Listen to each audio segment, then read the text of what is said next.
आफूलाई सबभन्दा पहिला यो वैकल्पिक शिक्षा या शिक्षण त्यो भनेको के भन्ने कुरा अलिकति प्रवेश गर्न चाहन्छु।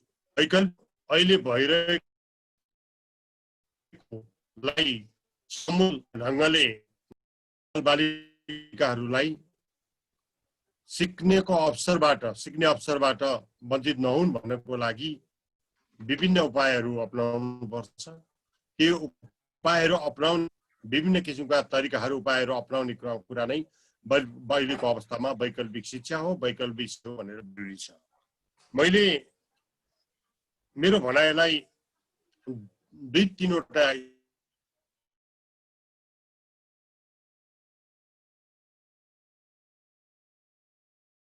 स्टेप सक्नुभयो। अहिले हेर्दा तल परेछ भनेर हामीले सरस्वती हेर्यौँ भने कुरा राखिसक्नु भएको छ। नेपालमा 35,055 विद्यालयहरू तथ्याङ्कले देखाउँछ, फ्ल्यास रिपोर्टले। ती सबै विद्यालयहरू 1442 वटा प्राविधिक व्यावसायिक संस्था मतलब विद्यालयहरू अथवा संस्थाहरू, 226 वटा विभिन्न इभेन्ट अन्तर्गत रहेका संस्थाहरू, 11 वटा विश्वविद्यालय, 6 वटा हेल्थ एकाडेमीहरू, त्यो भित्र 1525 वटा कलेजहरू छन् र अहिलेसम्म हेर्दाखेरि 100 भन्दा प्लस करिब 100 104-5 वटा जस्तो लाग्छ 100 हाराहारीको परीक्षा प्रणालीहरू सबै ढङ्गले प्रभावित छन्। कुनै पनि तहका परीक्षाहरू पनि हुन सकेको छैन। पठन पाठन मात्रै होइन, पठन पाठन पछाडि हुने कतिपय गतिविधिहरू पनि हुन सकिरहेको अवस्था छ। समग्रमा हेर्दाखेरि विद्यालय तहत्रै अहिले तथ्याङ्कले के देखाउँछ भने 87,96,624 जना विद्यालय तहका विद्यार्थीहरू यो अवस्थाबाट प्रभावित छन्। यो हाम्रो देशको समग्र तथ्याङ्क यस्तो छ। विश्वव्यापी रूपबाट हेर्ने हो भने करिब अब 190 अलिकति अगाडिको युनेस्को तथ्याङ्क 190 भनेको थियो। अब 205 वटा राष्ट्र भनेको छ। अहिले टुक्रिएका राष्ट्रहरूसित गर्दा करिब 215 वटा राष्ट्र देखिन्छन्। संयुक्त राष्ट्र संघको युएनको मान्यता प्राप्त राष्ट्रहरू 205 हो। अब त्यो हेर्दाखेरि करिब सबै राष्ट्रहरू, एकाध राष्ट्रहरू बाहेक सबै राष्ट्रहरू यो वा त्यो पाराले यो कोभिडले प्रभावित गरेको अवस्था छ। करिब 90% को हाराहारी विद्यार्थीहरू चाहिँ पठन पाठनमा असर गरेको छ, भइरहेको अवस्था छैन। यो पछिल्लो चरणमा केही राष्ट्रहरूले सुरक्षाको मापदण्डहरू अपनाएर कक्षाहरू सञ्चालन गरेको देखिन्छ। त्यो चाहिँ अलि विकसित राष्ट्रहरू देखिन्छन्, जस्तै चीन, जापान, इजरायल, नर्वे, डेनमार्क लगायतका केही अन्य राष्ट्रहरूले चाहिँ कक्षाहरू सञ्चालन गरेको देखिन्छ। तर पनि त्यो जुन ढङ्गले पहिला थियो त्यो ढङ्गले छैन, त्यो देखिन्छ। अब करिब अब यो शैक्षिक सत्रहरूको कुरा पनि समस्यामूलक रह्यो अलि अगाडि।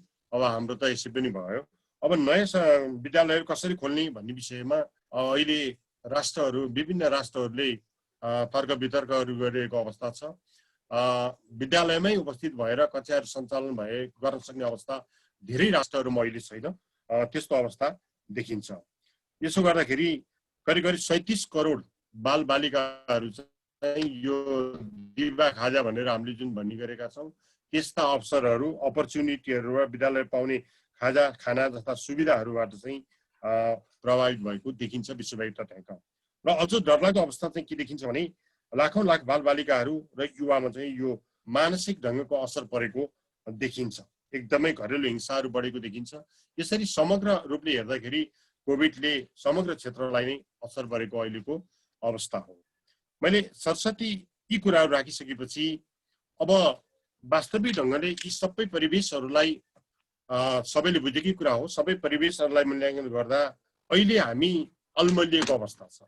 भला अघि आनन्दजीले राखिसक्नु भएको छ, अहिले सरकारले एउटा निर्देशिका जारी गरेर वैकल्पिक शिक्षाको कुरालाई अगाडि बढाएको छ, बढाउन खोजेको छ भन्छु मैले। अझ बढाएको छ भन्नुभन्दा नि बढाउन खोजेको छ, कतिपय ठाउँमा बढेको छ, कतिपय दूरदराजहरूमा त्यही पाटोहरू पनि प्रभावकारी ढङ्गले अगाडि बढ्नै सकेका छैन। हाम्रो उद्यमी सर यहाँ हुन्छ, पर्वतीय केसमा पनि सबै ठाउँमा यो सुरु भयो या भएन अब पछि उहाँले भन्नुहोला। देशव्यापी रूपबाट हेर्दाखेरि अहिले सरकारको तर्फबाट, केन्द्रीय सरकारको तर्फबाट, सङ्घीय सरकार तर्फबाट त्यो आउँदा आउँदै पनि अझै त्यो प्रभावकारी ढङ्गले अगाडि बढ्न सकेको छैन, भर्खरै सुरुवात भएको अवस्था छ। अब भनिन्छ कि भने शिक्षालाई कसरी भनिँदो रहेछ भने, अब मैले हेर्दाखेरि एजुकेसन इज आवर पासपोर्ट भन्छ क्या। पासपोर्ट जति हामी यात्रामा हाम्रो परिचयमा जति महत्त्वपूर्ण हुन्छ, एजुकेसन पनि त्यस्तै हो है भविष्यको लागि भनेर भन्ने गरिन्छ।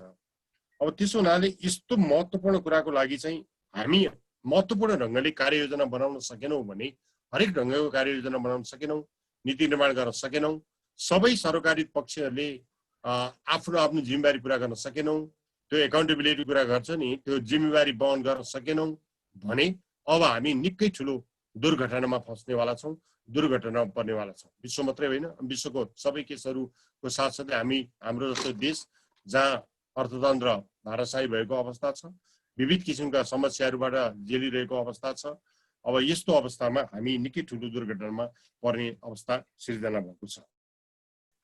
त्यसो हुनाले भन्दा पहिला सबै कुरालाई मध्यनजर राख्दाखेरि 4-5 कुराहरू गर्नु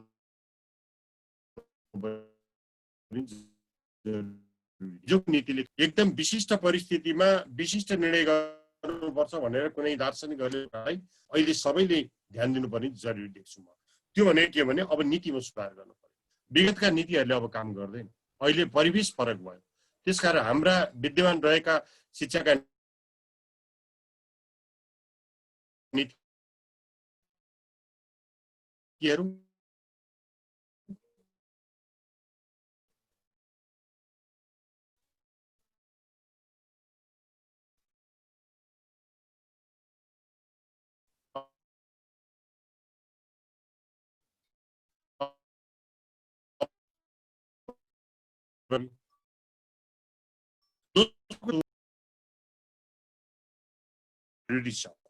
त्यो 6 महिनाको नोक्सानी, विद्यार्थीहरूले सिक्ने अवसरको नोक्सानीलाई कसरी हेर्ने भन्ने योजना बनाउनु पनि जरुरी छ। र त्यो जरुरी साथसाथै विशेष गरी अहिले विद्यार्थीहरूको भलाइ र संरक्षण, उनीहरूको भलाइ कसरी गर्ने, संरक्षण कसरी गर्ने। अब अहिले जतिसुकै हामीले ल विद्यालय गए पनि अब हामी पनि हो नि त, हाम्रै बालबालिकाहरू हामी विद्यालयमा पठाउन तयार छौँ कि छैनौँ, त्यतातिर पनि सोच्नु जरुरी छ। त्यसकारण संरक्षणको पाटोलाई अगाडि जानुपर्ने कुरा छ। त्यसो हुनाले यो सबै हेर्दा अब चाहिँ यो सुरक्षाको प्रत्याभूति, सबभन्दा पहिलो कुरा चाहिँ बालबालिकाको सुरक्षाको प्रत्याभूति,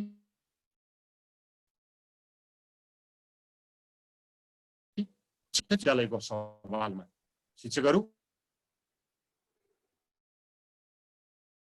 सिकाउने पाटो, यो दुईटा पाटाको सुरक्षाको प्रत्याभूति अब तिनै तहका सरकारले गर्नुपर्ने जरुरी म देख्छु।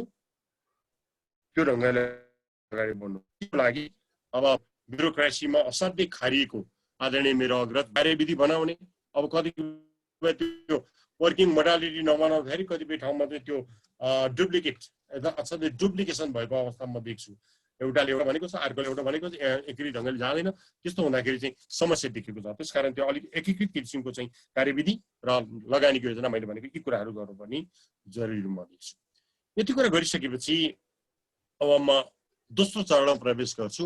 त्यो भनेको चाहिँ कस्तो भने, अब हामी जस्तै देशहरू अथवा हामीभन्दा अलिकति विकसित भएका राष्ट्रहरूले यो वैकल्पिक शिक्षालाई अथवा यो कोभिडले गराएकोबाट के गरे होला भनेर थोरै लिटरेचर मैले हेरेको थिएँ। त्यसो गर्दाखेरि म के देशहरूले के गरे भनेर त्यतातिर मात्रै जान खोजेँ। मैले यसो हेर्दाखेरि अर्जेन्टिना, मैले अलिक स्याम्पलिङ गरेँ भुलाल सर, मैले अलिकति स्याम्पलिङ गरेको छु। त्यसो गर्दाखेरि मैले अर्जेन्टिनातिरको हेर्दाखेरि त्यो पोर्टलहरू चाहिँ कस्तो निकालेर छ उनीहरूले भने चाहिँ त्यो क्युरेटेड चाहिँ रिसोर्सेस फर टिचर्स भन्दो रहेछ कि एडमिनिस्ट्रेटर्स, स्टुडेन्ट्स एन्ड फ्यामिली भन्दो रहेछ। यस्तो मटेरियलहरू डेभलप गरेर चाहिँ रिसोर्सेसहरू स्रोतहरू बनाएको छ कि त्यो चाहिँ विद्यार्थीलाई मात्रै होइन, विद्यार्थी, शिक्षक, प्रशासक र इभन फ्यामिली, परिवारलाई शुद्ध मिल्ने किसिमको चाहिँ पोर्टल बनाएर उनीहरूले वैकल्पिक शिक्षाहरूलाई अगाडि बढाएको देखिन्छ। अर्जेन्टिना मैले केही राम्रा अभ्यासहरूको पाटो मात्रै मैले तपाईँहरूलाई यहाँ भन्न मात्रै खोजेको हुँ। अब त्यसो गरिरहँदाखेरि हामी जस्तै त्यो कम्बोडिया अहिले अब हामी जस्तै अब पहिला पनि द्वन्द्वमा फँसेको भेन्ना कम्बोडियाहरू त्यस्तो सबैलाई थाहा छ। कम्बोडियाले के गर्दो रहेछ भने एउटा यस्तो गजबको कुरा गरेछ उसलाई कि अब त्यो चाहिँ बत्तीको सुविधा नभएको अथवा हाम्रो इन्टरनेट सुविधा नभएको पहुँच नभएको ठाउँहरूमा चाहिँ उसले नयाँ ढङ्गले सुरु गरेछ। त्यसले चाहिँ त्यो के भन्दो रहेछ भने थिङ विचार गरेर भने होला, त्यो खेल भने होला, त्यो पजल गेम्सहरू बनाएर विभिन्न पजलहरूको चाहिँ प्याकेजहरू बनाएर ठाउँ पुर्याएछ उसले। त्यो प्याकेजहरूमा चाहिँ के गर्दो रहेछ भने हाम्रा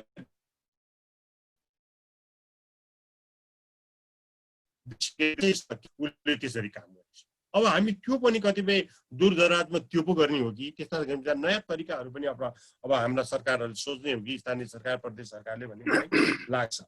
अब कोरोना नै स्टार्ट भएको देश चाइनाले के गर्यो भन्दाखेरि उसले चाहिँ एकदमै धेरै त्यो टेलिकमहरू चाहिँ विभिन्न किसिमका चाहिँ त्यो इन्टरनेट कनेक्टिभिटीलाई बुस्टअप गर्ने भनेर उसले त्यो काम सुरु गरेछ। मलाई अलिक भन्न मन लाग्छ, अब समयलाई अलिक ख्याल गरेर मलाई रोक्नु पर्यो, तपाईँले रोक्नु होला, म फेरि पछि जोड्यौँला।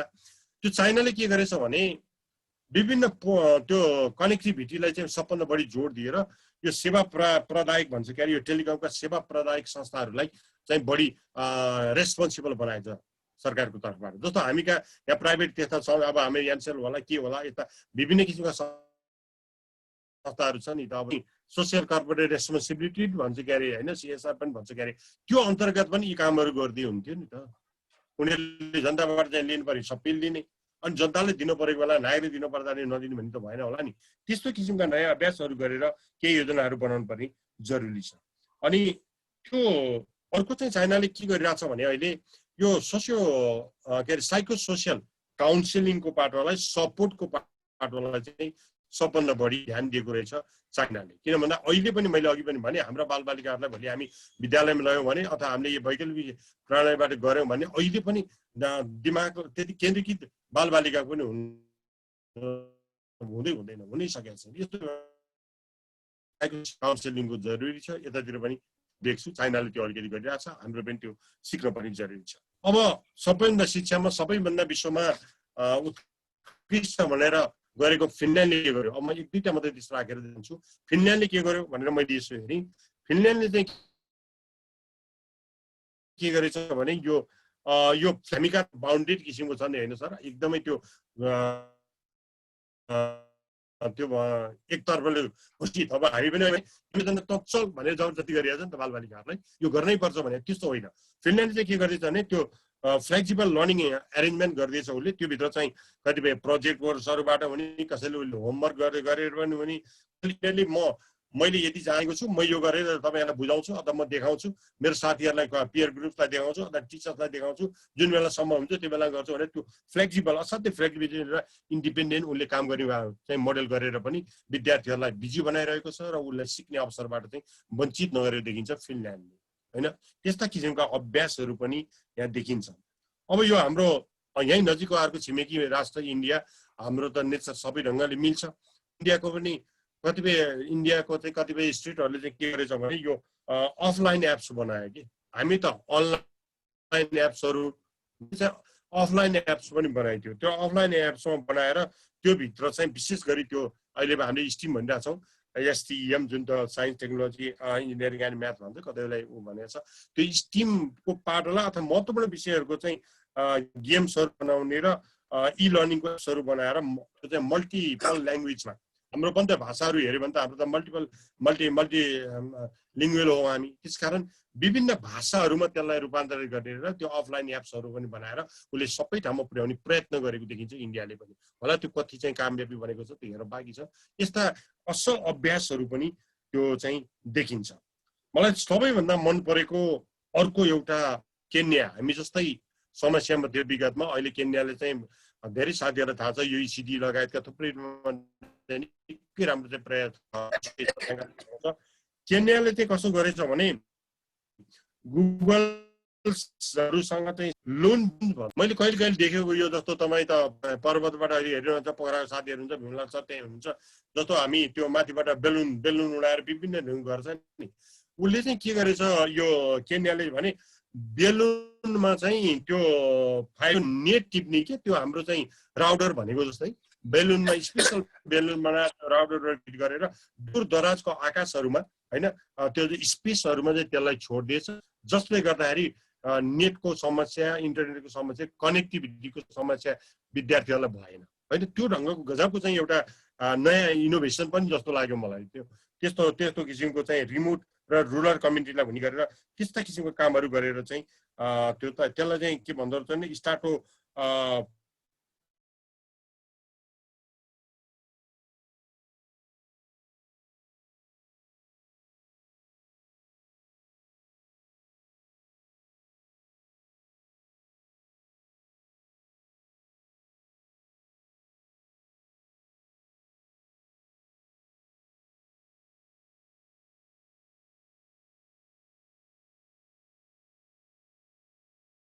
अब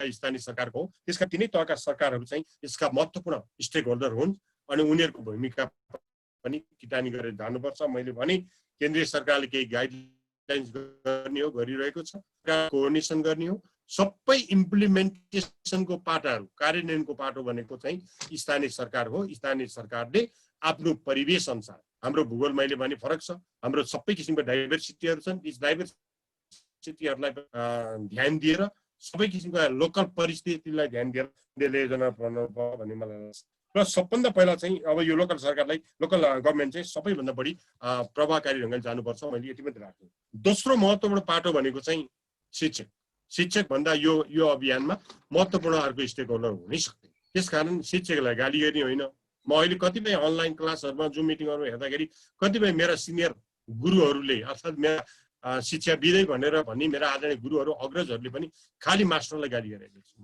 टिचरलाई गाली गरेर यो सफल हुन्छ होइन र टिचर साथी भने अपडेटेड नभएका साथीहरूलाई अपडेटेड गराउने तरिका पो सिक्नु पर्यो त गाली गरेर त शिक्षकले कामै गर्दैन भनेर भएन नि आज नेपाल राष्ट्रिय शिक्षक संगठन नेपाल शिक्षक सङ्घ अथवा शिक्षक महासङ्घहरूको हेर्नुहोस् त अनलाइनहरू नलिरहेका शिक्षकहरू टिचिङ म्याराथनदेखि लिएर थुप्रै कामहरू गरिरहनु भएको शिक्षकहरूले त्यतातिर जोडिनु पर्यो अब सधैँ एउटै आँखाले त्यो हिजोको आँखाले हेर्नु भएन त्यस कारण शिक्षक नै सबैभन्दा महत्त्वपूर्ण पाटो हुन्छ त्यसकारण हिजो पौराणिक कालदेखि हेरेर आयो भने हामीले गुरु भन्यौँ गुरुको जिम्मा गुरु ब्रह्मा गुरुदेखि लिएर हामीले संस्कृतका श्लोकहरू गर्ने गर्यौँ त्यसकारण गुरुलाई विश्वास गर्ने शिक्षकले आफ्नो विद्यार्थी कहाँ छ उसलाई थाहा छ त्यो विद्यार्थीको पारिवारिक परिस्थिति के हो त्यसलाई उसलाई थाहा छ त्यहाँको लोकल परिवेश उसलाई थाहा छ त्यसकारण सम्पूर्ण ढङ्गले शिक्षकलाई विश्वास गर्ने र शिक्षकलाई आफ्नो विद्यार्थीलाई कसरी अगाडि बढाउनु पर्छ अबको भनेर शिक्षकलाई जिम्मा दिने शिक्षकहरूको काम प्रशासनको काम भनेको कोअर्डिनेसन गरिदिने र बाटोमा मिलाइदिने मात्रै हो अब शिक्षक भन्दा अर्को पाटो हुँदैन भन्ने डाक्टर साहबलाई अर्को त्यस्तो पाटो हुने प्यारेन्ट्सको लागि म अनुरोध गर्छु हस् ल मैले अब टुङ्गे अर्को भनेको प्यारेन्ट्स हो अभिभावक हो अर्को भनेको अब एनजिओ आइएनजिओ र अन्य सङ्गठन मतलब सङ्घ संस्थाहरू हुन् त्यसपछि गएर अर्को भनेको चाहिँ म असाध्यै बढी मैले चाहिँ ध्यान दिनुपर्ने कुरा चाहिँ के लाग्छ भने जसले जे भने नि यो लोकल क्लब्सहरू छ नि आमा समूह छ विभिन्न ठाउँमा विभिन्न उपभोक्ता समितिहरू छन् त्यो लोकल कम्युनिटी भिजेको समूह हो क्या त्यो भिजेको समूहहरूलाई अहिले मैले भनेको सोसियो साइको कुराहरू होला कन्भिन्सको कुरा होला वातावरण निर्माण गर्ने कुराहरूलाई यो कामहरूलाई अगाडि बढाउनुपर्छ अर्को मैले ठ्याक्कै टुङ्गेँ बिजनेस होल्डर बिजनेस हाउसहरू बिग हाउसहरूले के गर्ने खालि पैसा मात्रै कमाउने बिग हाउसहरूले अब कन्ट्रिब्युसन गर्नुपर्छ अहिले मैले भनेका जस्ता पोर्टलहरू निर्माण गर्ने म यहाँ एउटा कुरा भनिदिउँ त्यो भनेको चाहिँ कतिपय देशहरूले चाहिँ के सुरु गर्यो भने सोलर ट्याब्लेट सुरु गरेको छ साथी हो सोलर ट्याब्लेट बत्ती नभएको ठाउँमा सोलर ट्याब्लेट बनाऊ त्यस्ता कुराहरू गरेर उनीहरूको व्यापार पनि हुन्छ सब्सिडीमा चाहिँ राज्यलाई दिने व्यवस्था गर्नु पर्यो यस्तो गर्यो भने त अनि अर्को साह्रैभन्दा साह्रै महत्त्वपूर्ण पाटो भनेको तपाईँहरू शिक्षक चौतारी भन्नुहुन्छ पत्रकार साथीहरूको भूमिका महत्त्वपूर्ण छ राम्रो कुराहरूलाई राम्रो अभ्यास नराम्रा पनि उदाहरण गरी पत्रकार साथीहरू सुसूचित गर्ने भूमिका हुन्छ त्यसरी अगाडि बढाउनु भन्ने लाग्छ स्टुडेन्ट विद्यार्थी आफैको भूमिका पनि महत्त्वपूर्ण उसले चाहिँ सेल्फ हेल्प गर्नु पर्यो ठुलाले सानो विद्यार्थीलाई सहयोग गर्नु पर्यो अलिकति बुझेका विद्यार्थीले नबुझेकालाई गर्नु पर्यो कन्भिन्स गर्नु पर्यो होम स्कुलिङको पाटोलाई अगाडि बढाउनु पर्यो यी तरिकाबाट गयौँ भने वैकल्पिक शिक्षाको पाठ पनि राम्रै भएर जानेछ अन्यथा हामी फेरि पनि हाम्रो देश कस्तो छ भने पेपर पोलिसीमा वी आर भेरी रिच, नीतिगत कुरा बनाउने कागजी नीति बनाउने हामी निकै सक्षम छौँ, तर कार्यान्वयन गर्ने पाटोमा फेरि एक आपसमा चाहिँ त्यो ब्लेमिङ कल्चर छ, एउटाले अर्काले थुपारिदिने, अर्काले थुपारिदिने बढी चलन छ। यो कसैले नगरौँ। शिक्षा बिना समृद्धि सम्भव छैन। त्यसकारण समृद्धिको परिकल्पना गरियो भने शिक्षा सबैभन्दा महत्त्वपूर्ण कुरा हो, अल इन अल हो। त्यो शिक्षाको सुधारको लागि सबभन्दा जग भनेका प्राथमिक बाल विकासदेखि लिएर हाम्रा विद्यार्थीहरू हुन्। ती विद्यार्थीहरूको जग बनाउने कुरा र सिकाइको अवसर दिने कुरामा सबै सचेत बनौँ राखेँ। धन्यवाद। धेरै धेरै धन्यवाद दिन चाहन्छु। म आभार व्यक्त गर्न चाहन्छु आफ्नो महत्त्वपूर्ण भनाइको लागि युनेस्कोका निमित्त नेपाल राष्ट्रिय आयोगका सहायक महासचिव, एनसी नेपालका पूर्व अध्यक्ष, शिक्षाविद तथा अभियन्ता श्रद्धेय डाक्टर बाबुराम अधिकारी सरलाई। र आज हामीले यो कार्यक्रमलाई 2 चरणमा सञ्चालन गरिरहेका छौँ अथवा सञ्चालन गर्नेछौँ। र जति पनि सहभागीहरू आज हाम्रो स्क्रिनमा हुनुहुन्छ, उहाँहरूका जिज्ञासाहरू, कुनै प्रश्नहरू छन् भने कृपया च्याट बक्समा राख्न सक्नुहुनेछ। तपाईहरूका जिज्ञासाहरूलाई, तपाईहरूका चाहिँ त्यस्ता चाहिँ कुनै क्युरिजहरूलाई हामीले वक्ताहरू समक्ष राख्नेछौँ। र जति पनि सहभागी साथीहरूका जिज्ञासाहरू यदि आए भने ती जिज्ञासाहरूको जवाफ दिनको लागि म बाबुराम सरलाई पुनः आवश्यक पर्यो भने जोड्नेछु। र त्यो कुराको अनुरोध गर्दै, त्यो कुराको जानकारी गर्दै अबको क्रममा आफ्ना महत्त्वपूर्ण विचारहरू, महत्त्वपूर्ण भनाइहरू राखिदिनु हुनको लागि राष्ट्रिय बाल अधिकार परिषदका सदस्य सचिव, चिल्ड्रेन नेपालका अध्यक्ष, नेपाल सरकारका पूर्व सहसचिव, लामो समयसम्म शिक्षालाई नजिकबाट निहालिरहनुभएका आदरणीय व्यक्तित्व भीमलाल गुरुङज्यूलाई म आफ्नो भनाइको लागि सादर अनुरोध गर्दछु।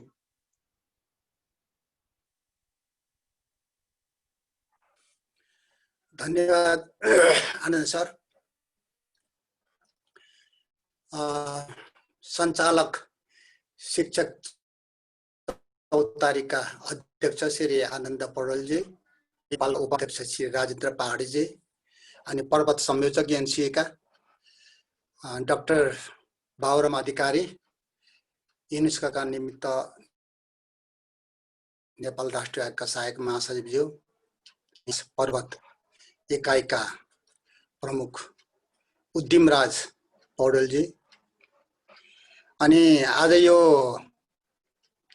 भर्चुअल मिटिङमा संवादमा जोडिनु भएका तमाम शिक्षाविद, शिक्षाकर्मी, राजनीतिक कर्मीहरू, नागरिक समाजका प्रतिनिधिज्यूहरू, शिक्षक साथीहरू हुनुहुन्छ। मैले रमाकान्त सर पनि देखाएको थिएँ अघि चितवनबाट। त्यस्तै धेरै यहाँ शिक्षाकर्मीहरू, शिक्षाका मर्म बुझेका आदरणीय व्यक्तित्वहरू हुनुहुन्छ, म्याडमहरू हुनुहुन्छ। म उहाँहरूलाई हार्दिक नमस्कार भन्न चाहन्छु। र आजको यो संवादको कार्यक्रम शिक्षक चौतारी र एनसी नेपाल शाखाले आयोजना गरे यो भर्चुअल संवादमा मलाई समेत सरिक गराउने प्रयास गर्नुभयो। मैले भाग लिँदैछु। यो अवसरको लागि म यहाँहरूलाई धेरै धन्यवाद, कृतज्ञता ज्ञापन गर्न चाहन्छु। मलाई के अरे हाम्रो राजेन्द्र भाइले 10 मिनट जति प्रस्तुत गरिदिनु होला भन्नुभएको हुनाले मैले 10 मिनट त बोलेर सिद्धिहाल्छ भनेर। तथापि अब मैले विषय वस्तुमा जानुभन्दा अगाडि 1-2वटा मेरो आफ्नो अनुभवहरू सेयर गर्न अनुमति चाहन्छु। विद्यालयको प्रधानाध्यापकदेखि लिएर शिक्षा अधिकारी, विद्यालय निरीक्षक, डाइरेक्टर, प्रोजेक्ट डाइरेक्टर, अब उहाँ बाबुराम सरको ठाउँमा सधैँ सचिवसम्म भएर मेरो यत्रो अनुभव सँगाल्दै आउँदाखेरिमा मैले अहिले सबैलाई सम्झँदै जाँदा सबैभन्दा कठिन कुन थियो त नि इमानदार साथ काम गर्ने हो भनेर मलाई कसैले सोध्छ भने, यदि इमानदार साथ काम गर्ने हो भने विद्यालयको प्रधानाध्यापक हुनु सबभन्दा कठिन छ भनेर मैले भन्छु। मेरो अनुभवले त्यो भन्छ। त्यति मिहिनेत, त्यति श्रम त्यो हाई स्कुलको हेडमास्टर हुँदा मैले अहिलेसम्म कुनै पनि जिम्मेवारी सम्हाल्दा मलाई गर्नु परेन। त्यो त्यति महत्त्वपूर्ण पद रहेछ। यो मेरो अनुभव मैले तपाईहरुलाई सुनाइदिएको। अर्को एउटा रमाइलो अनुभव छ जागिरकै सिलसिलामा। कृष्ण प्रसाद भट्टराईजी प्रधानमन्त्री हुनुहुन्थ्यो, योग प्रसाद उपाध्यायजी शिक्षा मन्त्री हुनुहुन्थ्यो। म शिक्षा मन्त्रालयको योजना शाखा हेर्थेँ, म उपसचिव थिएँ। जयराम गिरी भन्ने सायद धेरै रामकान्त सरहरूको पालामा, रामकान्त सरले चिन्नुहुन्छ, उहाँ चाहिँ शिक्षा सचिव हुनुहुन्थ्यो। अनि हरेक महिनाको पहिलो हप्ता शिक्षा मन्त्रालयको बारेमा ब्रिफिङ हुन्थ्यो बालोटारमा प्रधानमन्त्री कृष्ण प्रसाद भट्टराईका। अनि मैले योजना हेर्ने, कार्यक्रम हेर्ने, बजेट हेर्ने, अनि त्यो संसदमा सबै सांसदहरूले सोधेका जवाबहरू तत्काल दिनुपर्ने भएको हुनाले ल गुरुङजी प्रधानमन्त्रीका हाम्रो आधा घण्टा जतिको ब्रिफिङ हुन्छ, तयारी गर्नुहोस् भन्नुभयो। अनि मैले आधा घण्टाको ब्रिफिङमा कति सकिएला भनेर मैले एउटा तयारी गरेर ल सबिजी मेरो तयारी यही हो भनेर फाइल लिएर गएँ। उहाँले फाइल यसो हेर्नुभयो, तपाईँले एउटा उखान भन्छु भन्नुभयो। के उखान भन्नुहुन्छ सर भन्नु भने मैले स्यालको शिकार गर्न जाँदा बाघको खजाना बोकेर जानुपर्छ, त्यस कारणले गर्दा यो आधा घण्टाको प्रस्तुतिले अलि नहोला, अलि दरै बनाउँछ 1 घण्टा जतिको भनेर भन्नुभयो। मैले 1 घण्टाको तयारीमा मैले यत्रो फाइल ठेली बनाएँ। अब त्यति भन्ने अवसर त पाइन्न। उहाँले के सोध्नु हुने के भन्ने हो भन्ने हिसाबले मैले त्यति तयार गरेँ। अनि त्यो प्रेजेन्टेसनको दिन के अरे शिक्षा मन्त्री सजुजी म एउटै गाडीमा गयौँ। अनि सजुजीले के भन्नुभयो भने सामान्य किसिमको अलि टिपुवा किसिमको प्रश्न उत्तर आयो भने दिनुपर्ने भयो भने मन्त्रीजीले जवाफ दिनुहुन्छ के अरे, अलि फरक किसिमको आयो भने म जवाफ दिउँला, त्यसपछि भित्रभित्र कुरा सोध्नु भयो भने मैले टाउको उठाउँछु, हल्लाउँछु, तपाईँ भन्नु होला है भनेर भन्नुभयो। हस् भने गइयो बालोटारमा, छिर्यो भित्र है, भित्र छिर्यो। अनि एकजना महिला आउनुभयो वाकिटाकी लिएर, रमाइलो छ कि अनुभवको कुरा सुन्दै जाँदाखेरिमा। अनि महिला आएर ल तपाईहरु बस्दै गर्नुहोस्, म किशन बाबुलाई लिएर आउँछु भन्नुभयो। प्रधानमन्त्री भन्नु भएन उहाँले, म किशन बाबुलाई लिएर आउँछु भन्नुभयो। अनि बसियो, चिया आयो। अनि प्रधानमन्त्रीजी आउनुभयो। प्रधानमन्त्रीजीलाई त्यो महिलाले समातेर लिएर आउनु भएको थियो। म महिलालाई चिन्दिन, समातेर लिएर आउनुभयो। अनि बस्नुभयो। मैले त्यो महिला को हुन् भनेर मैले सोधिनँ, पछि मात्रै जवाब पाएँ। त्यसपछि अनि प्रधानमन्त्रीजी बस्नुभयो।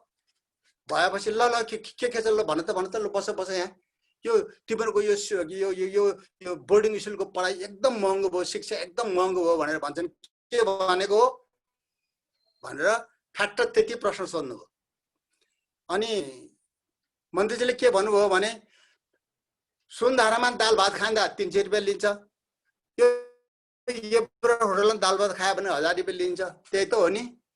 उहाँहरूको असाध्यै राम्रो चल्ने रहेछ कि तिमी त भन्नेसम्म रहेछ दुईजनाको। ए ल भयो ल यति भएपछि पुग्यो भन्नुभयो। सिद्धियो हाम्रो ब्रिफिङ है। आधा घण्टा 1 घण्टाको ब्रिफिङ हुन्छ भनेको त्यो सिद्धियो। ल तिम्रो जाऊ ल मेरो अर्को टोली आउँदैछ भन्नुभयो। त्यति जवाब प्रधानमन्त्रीलाई शिक्षा मन्त्रीले दिनुभयो। हामी फर्क्यौँ।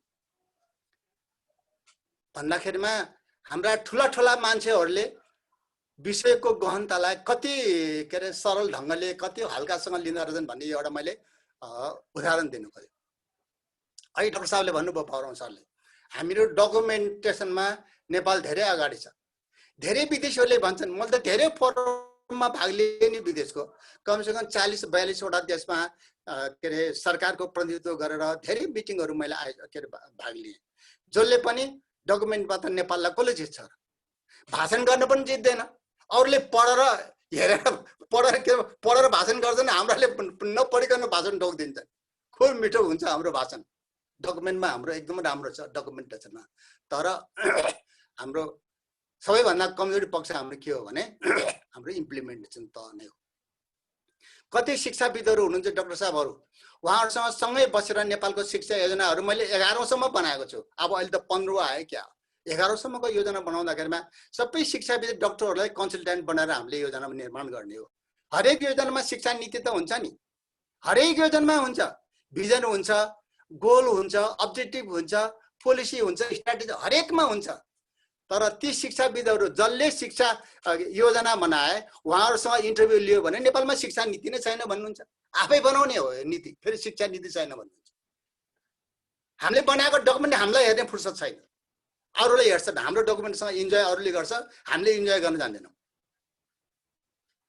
जापानिज साथी थियो के, तिमीहरू घडी एकदम राम्रो राम्रो खोज्छौ नि, घडी किन यति राम्रो राम्रो घडी खोज्छौ भने त्यति बेला त घडी राम्रो लाउन चलिन्थ्यो नि, सहीको अनि के अरे के रोलेक्स घडीहरू घडी खोज्दाखेरि उसले त्यसो भने किन राम्रो राम्रो घडी खोज्छौ तिमीहरू, जसलाई समयको मतलब छैन उसलाई किन राम्रो राम्रो घडी खोज्नु पर्यो भन्थ्यो कि। त्यो असाध्यै मिल्ने मेरो पार्टनर थियो कि, शिक्षा विभागमा काम गर्दाखेरि ऊ र म सँगै काम गरेको, नन फर्मल एजुकेसनमा दुईटा पार्टनर थियौँ। बिदाई हुने बेलामा त्यसले तिम्रो राम्रो राम्रो घडी खोज्छौ, तिमीलाई समय नै या मतलब छैन के को घडी खोज्छौ भन्थ्यो, राम्रो घडी खोज्छौ भन्थ्यो। त्यस कारण गर्दा हाम्रो सबै कुराहरू छ, एकदम राम्रो छ। हाम्रो कमजोरी कहाँनिर छ भने हामीले बनाइसकेको डकुमेन्ट के लाएर नहेर्ने, एउटा तहले बनाएको अर्थात् एउटा सरकारले बनाएको डकुमेन्ट अर्कोले काट्नै पर्ने, अनि त्यसलाई कार्यान्वयन गर्ने बेलामा राम्रोसँग कार्यान्वयन नगरेर आफूले आफ्नै इच्छा लागेको कुरो चाहिँ गरिदिने। समस्या हाम्रो त्यहाँनिर हो, हाम्रो कमजोरीहरू हो। अरू पनि छन् त, तर हाम्रो समस्या चाहिँ मलाई चाहिँ त्यहाँनिर हो जस्तो चाहिँ लाग्छ। त्यस कारणले गर्दा आजको यो विषयवस्तुको प्रस्तुतिमा म धेरै पर धेरै टाढा जानुभन्दा म यही भित्र नै आफूले भोगेका आफूले अनुभव गरेका कुराहरूमै रहेर आफ्नो विषयलाई म अगाडि सार्न चाहन्छु। कोभिड-19ले पारेको प्रभाव, यसको पीडाको, यसको दुःख, यसले दिएको चाहिँ के अरे समस्या, जनजीवनलाई पारेको तहस नहस, त्यो कुरा तर फर्केर गएर कुरा गरेर फेरि हामी पीडित नहौँ। म कसैलाई पनि त्यो पीडा बोध गराउन त्यो पक्ष हामी छैन। जे भोग्यो भोग्यो, जे भोग्नुपर्छ भोगिन्छ, त्यो कुरालाई छोडिदिनु। म त्यतापट्टि फर्कन्न। बरु म के भन्न चाहन्छु भने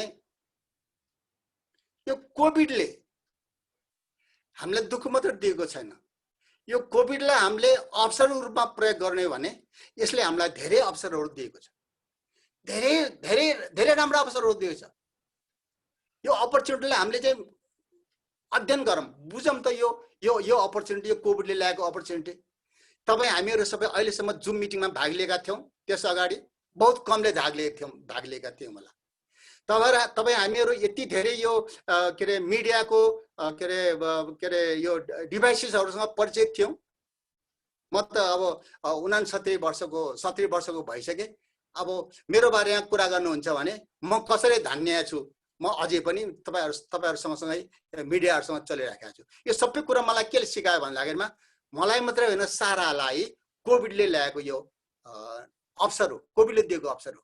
हिजो नेपाल अधिराज्य भएका मेचीदेखि महाकालीसम्मका 7 प्रदेशका 3 जना विद्यार्थी, 1 जना छात्रा, 1 जना छात्र र 1 जना समावेशीको दृष्टिकोणले 21 जनाको वक्तृत्व कला प्रतियोगिता भयो भर्चुअलमा।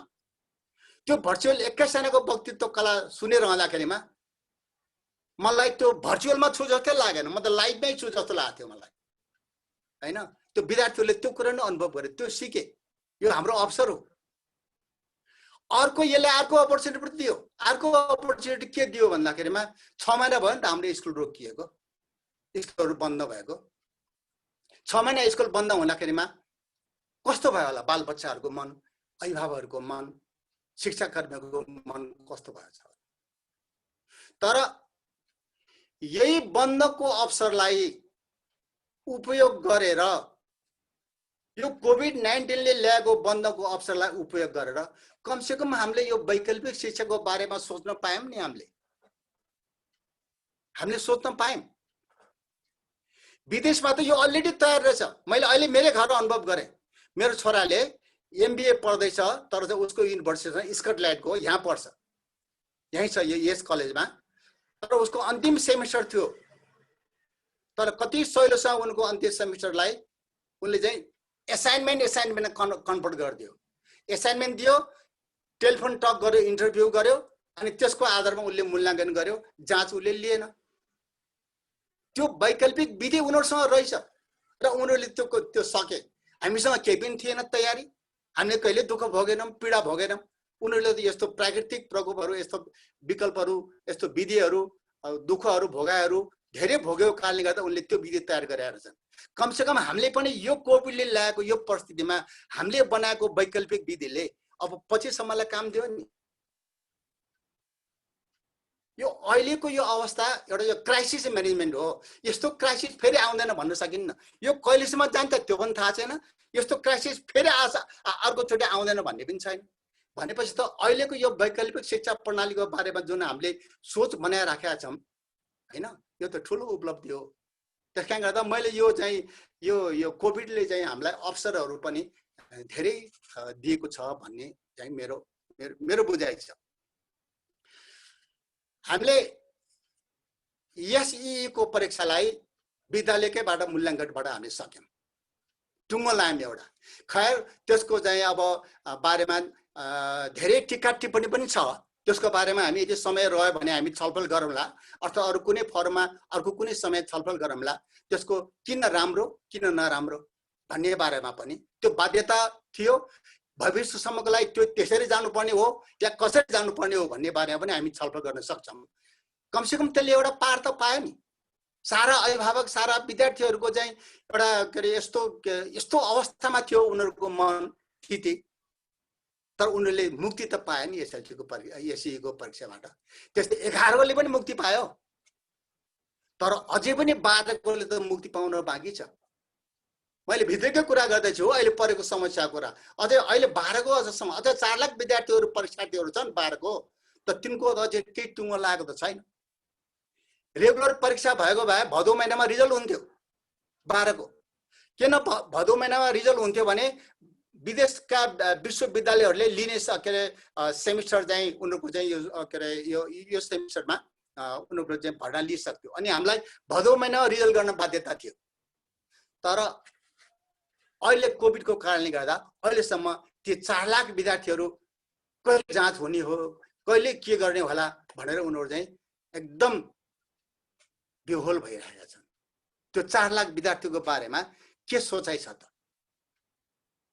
हामीले यस्तो फोरम त धेरै फोरमहरुमा यो भन्दा अगाडि पनि हामीले छलफल गरे। धेरै विषयवस्तुहरुमा हामीले के अरे मन्त्रालयमा गएर सुझाव दियौं, सम्बन्धित निकायहरुमा सुझाव दियौं। त्यही सुझावहरुलाई समेटेर नि सरकारले यो चाहिँ निर्देशिका जारी गरेको हो। त्यो निर्देशिका एक आफूमा पूर्ण छैन होला, त्यो एक ठाउँमा छ। त्यसका इम्प्लिमेन्टेसन गर्न गाह्रो पर्ने कुराहरु धेरै होलान्, त्यो आफ्नो ठाउँमा छ। तर एउटा निर्देशिका त आयो नि, वैकल्पिक शिक्षाको बारेबाट निर्देशिका त आयो नि। अहिले भर्खर हिजो मात्रै दोस्रो संशोधन भयो त्यो निर्देशिकामा। हिजो मात्रै दोस्रो संशोधन भएर त्यो पनि अहिले बाहिर आइसकेको छ। मैले बडा मुस्किलले हिजो बेलुका चाहिँ त्यो निर्देशिकालाई हिजो मात्रै के अरे फ्ल्यास आउट भएको एनाउन्स भएको निर्देशिकालाई ल्याएर त्यसलाई पनि मैले यसो अध्ययन गरेर आज तपाईहरुसँग छलफल गर्न सजिलो होला भनेर मैले त्यो लिएर आएँ। हिजो मात्रै संशोधन भएको छ। यो 12 को बारेमा चाहिँ टुङ्गो लागेको छैन। पीडा त 12 को छ, अहिले अझ चर्को पीडा त 12 को छ। त्यहाँ यसमा पनि हामीले के सुझाव दिइराखेका छौं भने छ नि, त्यसको पनि धेरै विकल्पहरू छ। यो 12 को परीक्षालाई टुङ्गाउनुको निम्ति हामीले यिनीहरूको 11 पास हुने बेलामा उनीहरू आएको मार्कलाई पनि त्यसलाई पनि केही अंश छुट्याइदिउँ, त्यसबाट पनि केही प्रतिशत अंक दिउँ। त्यसपछि इन्टरनल इभ्यालुएसनबाट भनेर त्यसलाई पनि केही प्रतिशत छुटाउँ र अन्तिम परीक्षा भनेर थोरै अंकको पनि राखिदिउँ, ताकि थोरै अंकको परीक्षा लिनलाई त्यति गाह्रो त छैन होला भनेर हामीले 11 को परीक्षालाई पनि केही पर्सेन्ट दिनुस्। त्यसपछि के मूल्याङ्कनको नम्बर राख्नुस् अलिकता, र 12 कोमा पनि अन्तिम परीक्षा थोरै नम्बर राखेर यो 12 को कुरा पनि टुङ्गाउनु पर्छ भन्ने हामीले राष्ट्रिय परीक्षा बोर्ड र मन्त्रालयमा हामीले साथीहरूलाई व्यक्तिगत रूपबाट पनि हामी भनिराखेका छौं। किनभने हामी त त्यही मन्त्रालयबाट रिटायर भएको साथीहरूलाई सुझाव दिइरहेका छौं, यसरी नराख्नुस् तपाईहरुले। एउटा यो विकल्प हुन्छ। अर्को विकल्प के हुन्छ भने चरणबद्ध रूपमा गरे नि हुन्छ। हो, चरणबद्ध रूपमा परीक्षा गर्दाखेरि धेरै ठूलो खर्च हुन्छ, किनभने पटक पटक क्वेशन बनाउनु पर्यो नि, पटक पटक व्यवस्थापन खर्च भयो नि त, हैन?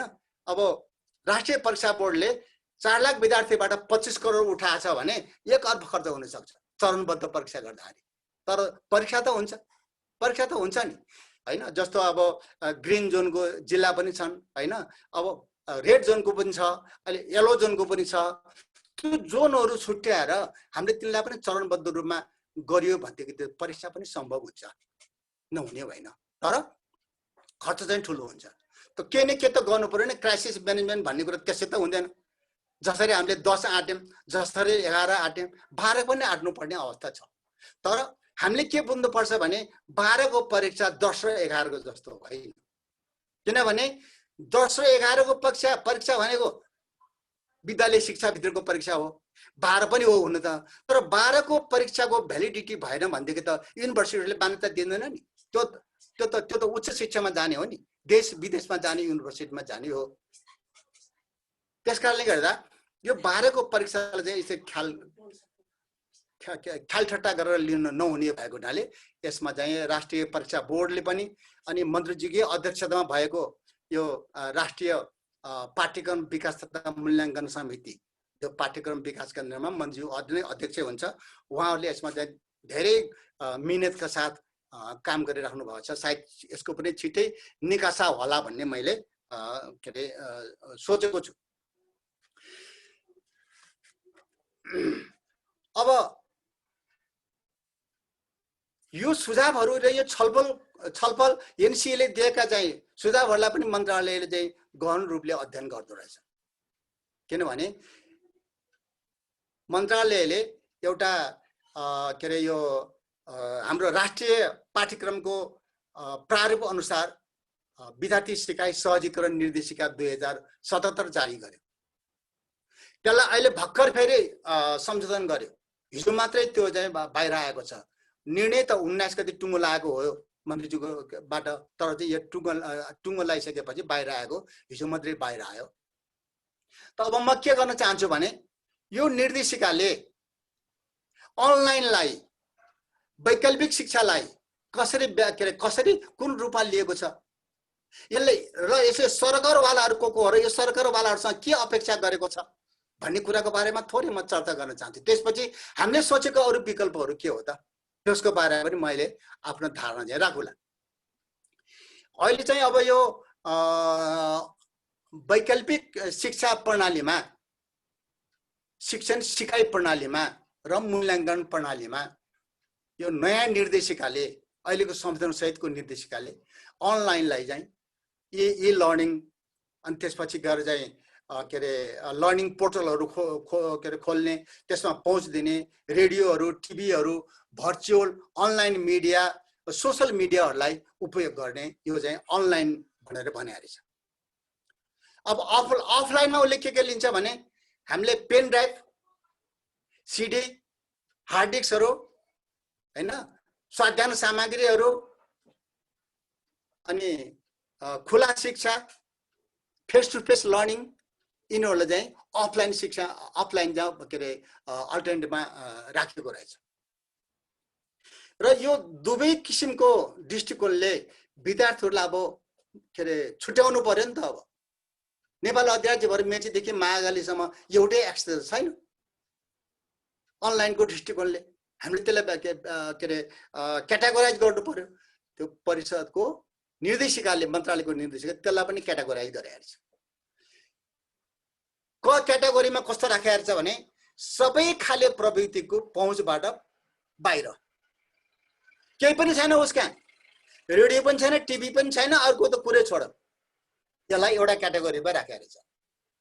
अर्को क्याटेगोरीमा के रहेछ भने रेडियो एफएम सम्म पुगेको ठाउँ, त्यो विद्यार्थीको समूहलाई एउटा क्याटेगोरीमा राखेको छ। अर्को क्याटेगोरीमा कुन रहेछ भने टेलिभिजनमा पहुँच पुगेकाहरूलाई एउटा क्याटेगोरीमा राखेको छ।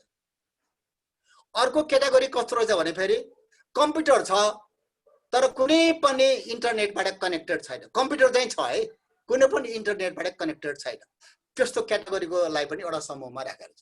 म सरलाई आफ्नो भनाइ छुट्याउनको लागि अनुरोध गर्छु। एकदम छुट्याए मैले। अब आफ्नो अन्तिम चाहिँ के अरे क्याटेगोरीमा के रहेछ भने सबै पुगेको, सबै भएको, इन्टरनेटको के अरे सुविधाहरू सबै भएको, हरेक दृष्टिकोणले सक्षम, हरेक दृष्टिकोणले हरेक के अरे स्रोत साधनहरू एभाइलेबल भएकोलाई चाहिँ उनीहरूले चाहिँ 5औं क्याटेगोरीमा राखेको रहेछ। अब त्यही अनुसार चाहिँ क्याटेगोरी कसले त्यसरी राखिसकेपछि तिनीहरूको पहिचान गरिसकेपछि अनि सरकारवालाहरू शिक्षा मन्त्रालयको भूमिका के हुने, केन्द्रको भूमिका के हुने, पाठ्यक्रम विकास केन्द्रको भूमिका के हुने, प्रदेशको भूमिका के हुने, स्थानीय निकायको भूमिका के हुने, विद्यालय व्यवस्थापन समितिको भूमिका के हुने, शिक्षक भूमिका के हुने, विभागको के अरे निर्देशिकामा उल्लेख छ। अब त्यो निर्देशिका तपाईहरुले हेर्नुभयो भने कसको भूमिका के छ भन्ने कुरा त्यहाँ छलङ्ग लेखेको छ। 20 वटादेखि लिएर 4 वटासम्म के अरे जिम्मेवारी तोकिएको छ। त्यहाँ 20 वटा पाउने जिम्मेवारी जति तल गयो उति धेरै जिम्मेवारी छ, जति माथि आयो उति कम जिम्मेवारी छ र अन्तिममा गएर गरे जाँदै फेरि स्तरीय निकाय नै भनेछ। अहिलेसम्म शिक्षा मन्त्रालयले ओगट्यो जस्तो देखिएको थियो, तर अहिले यो निर्देशिका हेर्दाखेरिमा गाह्रो काम जति सबै स्थानीय तहमा लगेर विद्यालयमा लगेर फालेको देखिन्छ। तर त्यति हुँदै पनि शिक्षा मन्त्रालयले अनलाइनसँग सम्बन्धित हैन बत्ती नभएको ठाउँमा बत्ती पुर्याइदिने, अनलाइनसँग सम्बन्धित प्रविधिहरू स्रोत साधनहरू जुटाइदिने, खर्च गरिदिने, पोर्टल डिजाइन गर्ने, यी लाइब्रेरीहरू डिजाइन गर्ने, स्रोत सामग्रीहरू डिजाइन गर्ने र त्यसलाई चाहिँ छपाउ गरेर चाहिँ ठाउँ ठाउँमा पुर्याइदिने, सिडीहरू डेभलप गर्ने, यस्तो महत्त्वपूर्ण काम चाहिँ शिक्षा मन्त्रालयले आफूले गर्ने काममा महत्त्वपूर्ण कामहरू राखेको छ। त्यसो हेर्दाखेरिमा अब ती सबै भूमिका निर्वाह गर्ने निकायहरूले जस्तो भनिया छ त्यहाँ निर्देशिकामा त्यही अनुसार भूमिका निर्वाह गरिदियो भने हाम्रो यो वैकल्पिक शिक्षा प्रणाली चाहिँ राम्रै हुने मैले देखेँ। इभ्यालुएसन पनि उसले व्यवस्था गरेछ, परीक्षा लिएर उसले परीक्षा प्रमाणित गर्ने सम्मको कुरा पनि त्यसले व्यवस्था गरेछ। तर यो सबै कुरामा चाहिँ रेस्पोन्सिबल चाहिँ शिक्षकहरूलाई बनाएको छ, जुन कुरा जरुरी थियो। किनभने 220 दिनसम्म पढाइ हुने विद्यालय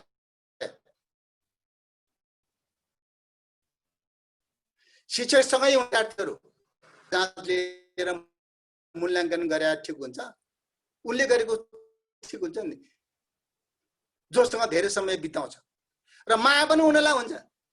त्यही गाउँको मान्छेलाई माया हुन्छ आफ्नो विद्यार्थीहरूको बारेमा, केन्द्रलाई भन्दा उनलाई ज्यादा माया हुन्छ। त्यसै कारणले गर्दा जसको धेरै माया छ उसले उसको निम्ति धेरै मिहिनेत गर्छ भन्ने सिद्धान्तलाई मान्ने हो भने स्थानीय तहमा स्कुललाई, विद्यालयलाई, शिक्षकलाई अभिभार दिएको चाहिँ जारी उत्तम हो, जुन कुरा अहिलेको चाहिँ निर्देशिकामा त्यो कुराहरू उल्लेख भएको देखिन्छ। त्यसकारणले गर्दा अब मैले यसको उसमा यो भूमिका कसको भूमिका के छ भन्ने बारेमा मैले चर्चा गरिनँ, तर यसमा उल्लेख गरेका भन्दा फरक किसिमको विकल्पहरू पनि छन्। हामीले आउट अफ स्कुल प्रोग्राम भन्ने तपाईहरु मध्ये धेरैले सुन्नु भएको होला।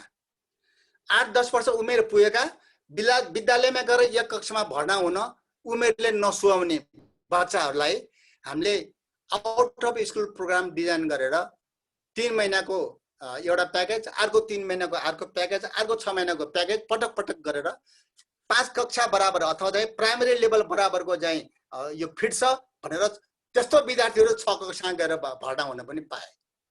हामीले अनुभव गरेका, हामीले के अरे प्रयोगमा ल्याएका विधिहरू।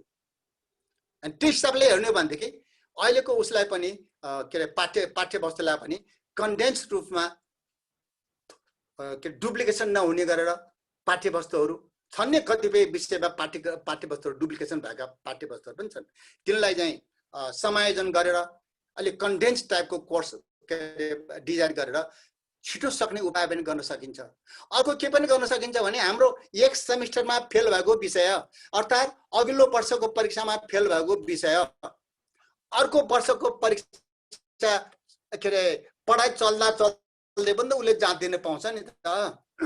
त्यसरी पनि जान सकिन्छ नि, त्यसरी पनि जान सकिन्छ। अर्को वर्षको के अरे पढाइ हुने बेलामा अघिल्लो वर्ष छुटेको कुराहरूलाई त्यो वर्ष लगेर पढाएर पनि त उसको चाहिँ कम्पिटिसन पुरा गर्न सकिन्छ नि। तर त्यो परिस्थिति आउला कि नआउला भने चाहिँ सोच्नु चाहिँ पर्यो। अनि अब हामीले किन जिम्मा लिने भनेको कुरा के हाम्रो एउटा त्रुटि हो यो। जस्तो मुस्ताङ मनाङ जुम्ला हुल्लामा कि त विद्यालयमा पढ्न दिएको भए पढाइ हुन्थेन। त्यहाँ स्थानीय निकायले हामी पढाउँछौँ भने, शिक्षकले पढाउँछौँ भने, तर सरकारको चाहिँ एउटै सबै ठाउँमा एउटै डालोमा नीति बनाइदियो स्कुल बन्द भनेर ती ठाउँमा पढाइ हुन सकेन। कमसेकम ती दुर्गम जिल्लाहरूमा पढाउँदै भए त्यो क्षति त बस्थ्यो नि कमसेकम हाम्रो, त्यो त हामीले दिएनौँ। जस्तै जस्तो 1 3 5 7 कक्षा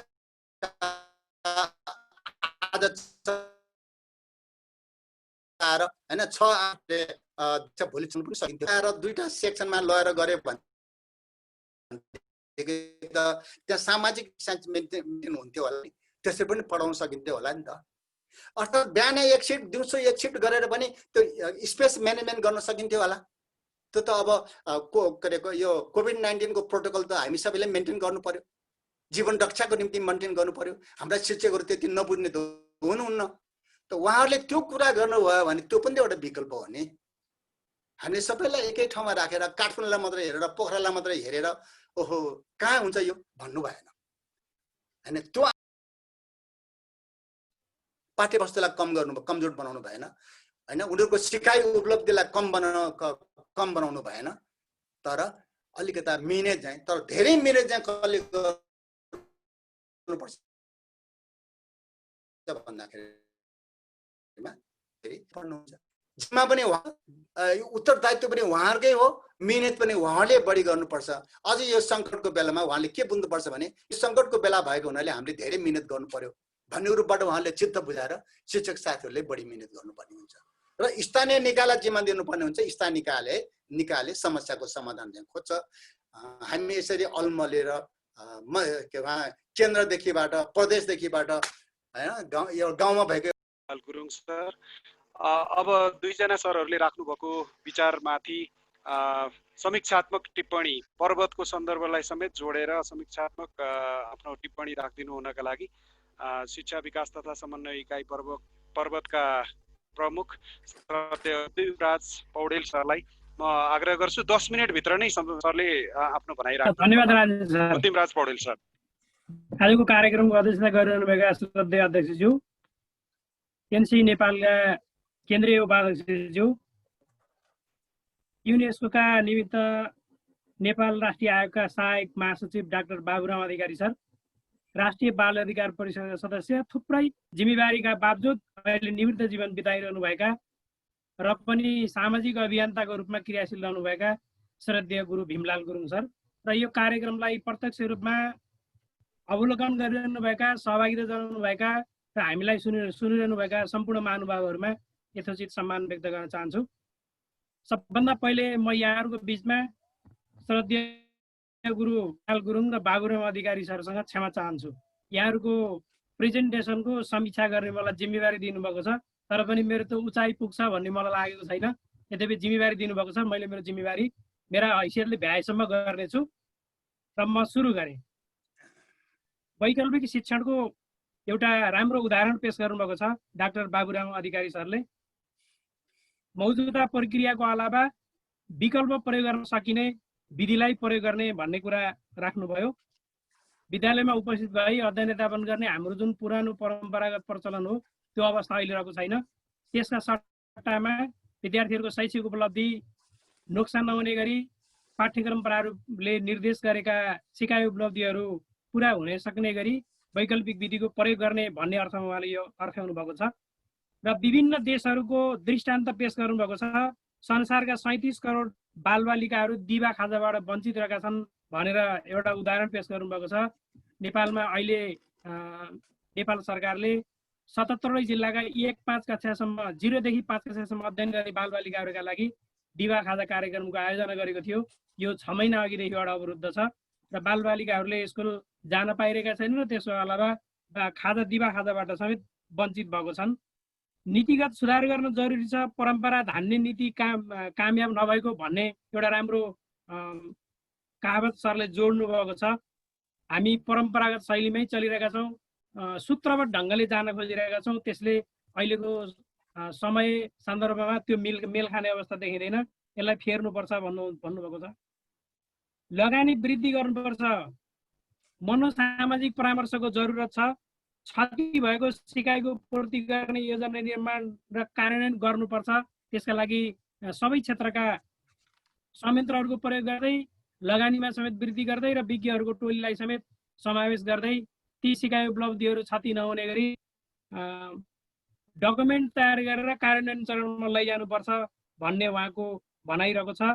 र बालबालिकाहरूको संरक्षण गर्नु पनि त्यत्तिकै जरुरत छ, सुरक्षाको प्रत्याभूति दिने जरुरत छ र तिनै तहका सरकारले यो आफ्नो ठाउँबाट जिम्मेवारपूर्ण ढङ्गले भूमिका निर्वाह गर्नुपर्छ भन्ने कुरा राख्नुभएको छ। नीति कार्यविधि र बजेट व्यवस्थापनमा यी तीनवटा पक्षहरूलाई समेटेर अलिक गम्भीर ढङ्गले थोरै जिम्मेवारपूर्ण ढङ्गले प्रस्तुत हुन सकेन भने अहिले हामीले जुन कोभिडको महामारीका कारणले विद्यालयका विद्यार्थी भाइ बहिनीहरूको शैक्षिक क्षति पुरा गर्न नसक्ने अवस्थामा छौँ। त्यो फेरि भोलिका दिनहरूमा पनि यो यथावत रहन सक्ने अवस्था छ भनेर केही उदाहरणहरू पेश गर्नुभएको छ। त्यसपछि अन्तर्राष्ट्रिय क्षेत्रका उदाहरणहरू पनि पेश गर्नुभयो। अर्जेन्टिना, कम्बोडिया, चीन, फिनल्यान्ड, भारत, केन्या, उहाँहरूले यी देशहरूले आफ्ना बालबालिकाहरूको कोभिडको महामारीबाट भएको शैक्षिक क्षति न्यूनीकरण गर्नका निमित्त जुन उपायहरू अप्नाएका छन्। हाम्रो नेपालको कन्टेक्स्टमा त सम्भव होला नहोला, यद्यपि हामीले पनि ती विकल्पहरूको खोजी गर्न जरुरत छ भन्ने उद्देश्य राख्नुभएको छ। त्यो मात्रै होइन, इलेक्ट्रोनिक मिडियाहरू जो नेपालमा थुप्रै मिडियाहरू छन्, टेलिभिजन छन्, एफएम रेडियोहरू छन्, त्यसपछि टेलिफोन सेवा प्रदायक संस्थाहरू छन्, तिनीहरूको पनि केही सामाजिक उत्तरदायित्व हुने हो कि उहाँहरूले पनि आफ्नो तर्फबाट केही योगदान गर्न सक्नुपर्ने हो कि उहाँहरूले पनि सोच्न जरुरत छ।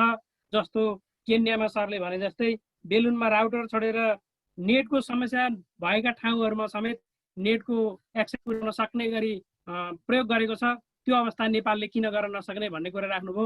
मलाई यहाँ जोड्न मन लाग्यो, नेपालमा एकजना महावीर पुन भन्ने एकजना वैज्ञानिकै भन्नुपर्छ, उहाँ सामाजिक अभियन्ता पनि हो। उहाँले आयोजना गरेका ती वायरलेस सेवा, इन्टरनेट सेवालाई हामीले पनि मेचीदेखि महाकालीसम्म विस्तार गर्न सकेको भए अहिले हामीले यो जुन महामारीको समस्या झेलेका छौँ। एउटा सर्वेक्षणले देखाएको छ नेपालमा शहरी क्षेत्रमा बस्ने बालबालिकाहरूले पनि सबै ठाउँमा इमेल इन्टरनेटको सुविधा उपयोग गरेर भर्चुअल क्लासमा सहभागी हुन नसकिरहेको अवस्थामा हुम्ला, जुम्ला, डोल्पा, कालीकोट, मुगु, मनाङ जस्ता ठाउँहरूमा कति कामयाब होला, भर्चुअल कक्षाले कति काम गर्ला, यो एकदम मननीय कुरा रहेको छ। कतिपय विद्यालयहरूमा त अस्ति भर्खर म एउटा फलेवास नगरपालिकाको कार्यक्रममा सहभागी भएको थिएँ। फलेवास नगरपालिकाको कुर्गा भन्ने ठाउँमा 30% विद्यार्थीहरू कहाँ रेडियो समेत सुन्न सक्ने अवस्था रहेनछ। कतिपय विद्यार्थीहरूकोमा टेलिभिजनको सुविधा उपलब्ध भएको अवस्था छैन, मट्टितेलको टुकी बालेर विद्यार्थीहरू पढ्ने अवस्था रहेछ। ती सबै अवस्थाहरूलाई मध्यनजर गर्दै जिम्मेवार निकायहरूले आफ्नो ठाउँबाट भूमिका निर्वाह गर्न सक्यो भने हामीले गरेको विद्यार्थीहरूको शैक्षिक उपलब्धि क्षति हुन नदिने गरी त्यसलाई व्यवस्थित गर्न सक्ने अवस्था हुन सक्छ। तिनै तहका सरकारले आफ्नो ठाउँबाट जिम्मेवारीपूर्ण ढङ्गले संलग्नता जनाउनुपर्छ। केन्द्रीय सरकारले गाइडलाइन बनाउनुपर्छ, प्रदेश सरकारले त्यसको समन्वय गर्नुपर्छ र स्थानीय सरकारले जिम्मेवारपूर्ण ढङ्गले कार्यान्वयन गर्नुपर्छ भन्ने कुरा जोड्नु भएको छ बाबुराम सरले। स्थानीय सरकारको भूमिका सबैभन्दा बढी महत्त्वपूर्ण हुन्छ, किनभने स्थानीय परिवेश र वस्तुस्थितिका आधारमा विद्यालय सञ्चालन व्यवस्थापनका निमित्त यहाँ एउटा उहाँहरूले नीतिगत निर्णय गर्न सक्नुहुन्छ वा सक्नु हुँदैन, त्यो अब संविधानले दिएको अधिकारभित्र रहेर उहाँहरूले कति काम गर्न सक्नुहुने हो।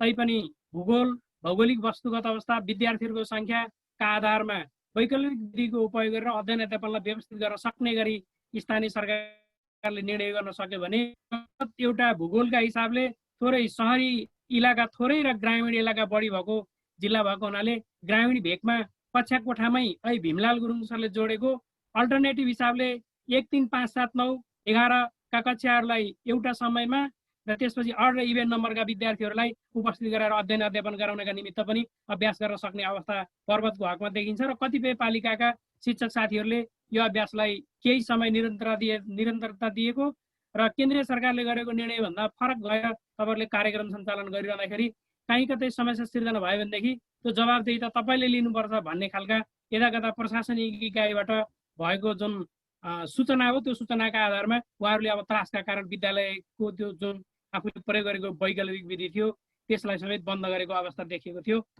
कार्यान्वयनको पाटो शिक्षकको हो भनेर शिक्षक साथीहरूलाई बढी महत्त्व दिनुभएको छ बाबुराम अधिकारीले। जरुर हो, शिक्षक साथीहरू विद्यार्थीहरूको वस्तुगत अवस्थाको बारेमा समझ छ, समुदायको संरचनागत जानकारी छ, त्यहाँका बालबालिकाहरूको हैसियतका बारेमा जानकारी छ, उनीहरूको शैक्षिक स्तर र अवस्थाका बारेमा जानकार हुनुहुन्छ। त्यसैले शिक्षक साथीहरूलाई बढी जिम्मेवार बनाउन सक्यो भने हामीले विगतदेखि वर्तमानसम्ममा मानिलिउँ चैतका 11 गतेदेखिबाट लकडाउन सुरु भएको अहिलेसम्म हामीले विद्यालयलाई सञ्चालन व्यवस्थापन फेस टु फेस मोडमा गर्न सकिरहेका छैनौँ। त्यसरी गर्न नपाइरहेको अवस्थामा पनि शिक्षक साथीहरूलाई आफ्ना विद्यार्थीहरूको वस्तुगत अवस्थाको बारेमा जानकारी भएको हुँदा ती विद्यार्थीहरूले कति समयमा के कुरा सिक्न सक्छन् भन्ने कुरा उहाँहरूलाई पुरै ज्ञान छ। त्यसैले शिक्षक साथीहरू जिम्मेवार हुनुपर्छ र शिक्षकलाई अपमान होइन सम्मान गर्न सिक्नुपर्छ। अघि भीमलाल सरले भन्दै हुनुहुन्थ्यो हामी शिक्षकलाई गाली मात्रै गरिरहौँ, शिक्षक साथीहरूलाई पढाउने कलेजका गुरुहरूले समेत शिक्षकहरूलाई निदाएका शिक्षक भनेर आरोप प्रत्यारोप गर्नुभएको थियो। तथापि शिक्षक साथीहरूले त्यसको गतिलो र दरिलो जवाफ दिइसक्नु भएको छ। ननिदाएका शिक्षकहरू भनेर विभिन्न कार्यक्रमहरू सञ्चालन गर्नुभएको छ। त्यति हुँदै गर्दा पनि शिक्षक साथीहरूले विद्यार्थी गर्न सक्नु भएको छैन, तर पनि आफू चाहिँ क्रियाशीलता जनाउनु भएको छ। र यो बिचमा उहाँहरूले आफ्नो आन्तरिक साक्षरताको विकासका लागि भर्चुअल मिटिङदेखि लिएर थुप्रै कार्यक्रमहरूलाई व्यवस्थित गराउँदै जानुभएको छ। शिक्षक सर्वज्ञता हो, विश्वास गरौँ, जिम्मा दिउँ भन्नुभएको छ। असाध्यै सटिक रूपमा बाबुराम सरले असाध्यै घटलाग्दो कुरा गर्नुभएको छ। अब यो बिचमा वैकल्पिक शिक्षाका निमित्त को जिम्मेवार हुन् भन्ने सन्दर्भमा अभिभावकको जिम्मेवारी, एनजिओ आइएनजिओहरूको जिम्मेवारी, लोकल समूह जुन युवा समूह छ, आमा समूह हुनुहुन्छ, वन उपभोक्ता समिति छ, विविध समूहहरू गठन गर्नुभएको छ स्थानीय तहमा, उहाँहरूको पनि जिम्मेवारी छ। बिग हाउस पोर्टल निर्माण गर्ने, ती उहाँहरूलाई व्यापार व्यवसाय गरेर आर्जन गर्ने मात्रै होइन, सामाजिक सेवाको क्षेत्रमा पनि केही योगदान गर्नुपर्छ, उहाँहरूको पनि ध्यान जान जरुरत छ भनेर इङ्गित गर्नुभएको छ। विद्यार्थी ठुलाले सानालाई सहयोग गर्ने वातावरणको पनि निर्माण गर्न जरुरत छ। हामीले देख्यौँ पर्वतमा एनसी नेपालको सरहरूले संयोजन गरेर एउटा गहते अम्मोट आधारभूत विद्यालय एउटा चाहिँ नमुना सर्वेक्षण पनि गर्नुभयो, एउटा प्रोजेक्ट वर्क पनि गर्नुभयो। त्यहाँ के देखियो भने क्याम्पसमा अध्ययनरतका विद्यार्थीहरू लकडाउनको समयमा गाउँ फर्केर आएका थिए। ती विद्यार्थीहरूले विद्यालयका शिक्षकहरूसँग मिलेर टोल शिक्षक कार्यक्रम सञ्चालन गरे। त्यो अत्यन्तै प्रभावकारी भएको थियो। तर फेरि सङ्क्रमणको चरण वृद्धि हुँदै जाँदै गर्दाखेरि यसले पनि थप समस्या सिर्जना गर्ने हो कि भन्ने आशंकामा ती कार्यक्रमहरू अहिले थातिरहेको अवस्था छ। तर पनि फलेवास नगरपालिका के भन्दैछ भने ती क्याम्पस पढ्दै गरेका विद्यार्थीहरू जो नयाँ पुस्ताका विद्यार्थीहरू छन् र उनीहरूसँग केही गर्नुपर्छ भन्ने जोस जाँगर छ, उहाँहरूलाई समेत स्वयंसेवक शिक्षकको रूपमा परिचालन गर्नुहोस्। हामी स्वयंसेवक शिक्षकको परिचालन गरे बापत उहाँहरूलाई हामीले एउटा प्रमाणपत्र सम्मान पत्र दिनेछौँ। तपाईँ विद्यालयका शिक्षक साथीहरूले समेत उहाँहरूलाई प्रोत्साहित गर्नुहोस् भनेर फलेवास नगरपालिकाले भनिआएको अवस्था छ। त्यसो हुँदै गर्दा जुन शिक्षित समूह गाउँघरमा आएर अहिले त्यत्तिकै थन्किएर बसेको छ, उहाँहरूलाई समेत कम्तीमा मैले पनि समुदायमा केही योगदान गर्न पाएँ, अवसर पाएँ भन्ने समेत हुन्छ। आरोप प्रत्यारोप लगाउने संस्कृतिबाट हामी अलग हौँ भनेर बाबुराम सरले राख्नुभएको छ। असाध्यै सरहरूले मेहनत गरेर यी कार्यपत्र प्रस्तुत गर्नुभएको छ। मैले अघि नै भनिसकेको छु, मैले यहाँहरूले प्रस्तुत गरेको कार्यपत्रमाथि समीक्षा गर्ने हैसियत कति राख्छु भनेर अघि नै मैले माफ मागिसकेको छु। त्यसका साथसाथै भीमलाल गुरुङ सर जो धेरै समय अघिदेखिबाट सबैभन्दा बढी गाह्रो प्रधानाध्यापक हुनुहुरहेछ भनेर मैले धेरै ठाउँमा प्रेजेन्टेसन गरेँ भनेर उहाँले कुरा उठाउनुभयो। साँचो अर्थमा शिक्षक हुन धेरै गाह्रो छ। अझै त्यसमाथि प्रधानाध्यापक, समुदायसँगको सम्बन्ध, प्रशासकहरूसँगको सम्बन्ध, शिक्षक साथीहरूको बिचमा समन्वय, विद्यार्थीहरूका मुद्दा, यी आदि कुराहरूलाई मध्यनजर राख्दै गर्दा प्रधानाध्यापकको भूमिका अझै बढी जिम्मेवार छ र बढी कठिन र जटिल छ। यदि हुँदै गर्दा पनि भीमलाल सरले जे जसरी विभिन्न समयका उदाहरणहरू, दृष्टान्तहरू रसिक ढङ्गले प्रेजेन्टेसन गर्नुभयो, त्यसले असाध्यै मेरो मन छोएको छ। अब यो परीक्षा सञ्चालन सन्दर्भमा कक्षा 10 को परीक्षा हामीले वैकल्पिक विधि प्रयोग गरेर सक्यौँ। 11 को निर्देशन आइरहेको छ, 12 कक्षाको पनि त्यही ढङ्गले गर्नुपर्छ भन्ने जुन राख्नुभएको छ, यो अत्यन्तै सान्दर्भिक छ। निर्देशिकाको बारेमा पनि सरले व्याख्या गर्नुभयो। निर्देशिका साँच्चै भन्दा त्यो वैकल्पिक विधि प्रयोग गर्ने सन्दर्भमा अहिले भर्चुअल क्लासलाई समेत मान्यता दिने गरी त्यो आएको छ। त्यसले धेरै कुराहरू उल्लेख गरेको छ।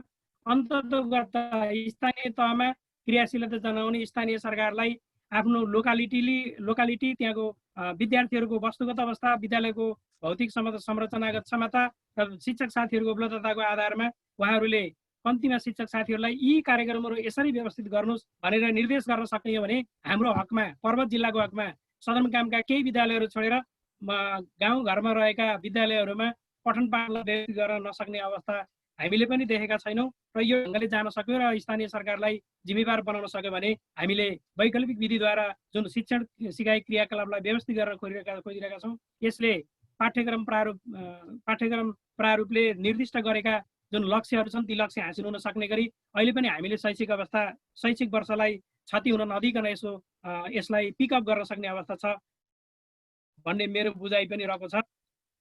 भीमलाल सरले आउट अफ स्कुल प्रोग्रामको दृष्टान्त दिँदै कोर्सलाई कन्डेन्स गरेर 3 वर्षको कोर्स बनायौँ र 3 वर्षसम्म अध्ययन गरिसकेपछि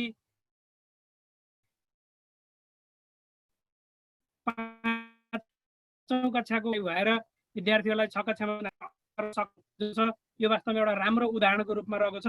यसरी यो कार्यान्वयन गर्न सक्यो भनेदेखि अगत रूपमा 5, 6, 8 लाई यसरी कन्टेन्टमा विकसित गरेर अध्यापन गराउन सकियो भनेदेखि पाठ्यक्रमका जुन लक्ष्यहरू छन् मूल मर्म छन् ती मूल मर्महरू क्षति नहुने गरी हामीले अध्ययन अध्यापनलाई व्यवस्थित गर्न सक्छौँ र शैक्षिक क्षति कम गराउनको निमित्त यसले पनि सहयोग गर्छ भन्ने अर्थमा सरले